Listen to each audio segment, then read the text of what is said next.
ទ្វេទៀតបានល្អ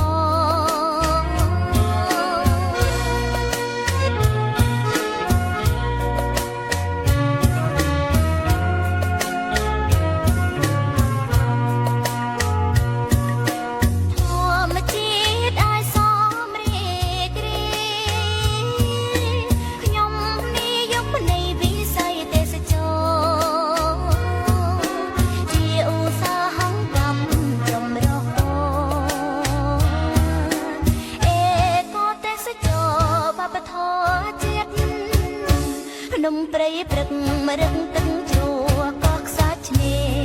មានផ្សោតទន្លេទ្វេទៀត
សាងបានធនធានមនុស្សស្មោះនឹងធម្មជាតិការពារទ្វេទៀតបានល្អ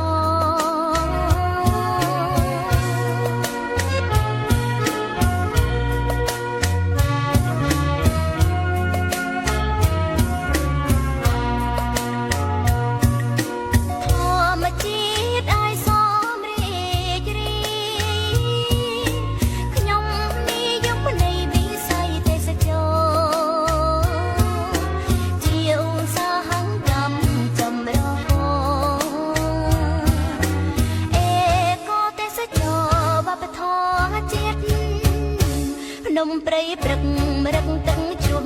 កងខ្សាច់ឆ្នេរមានផ្សោតទន្លេទ្វេទៀត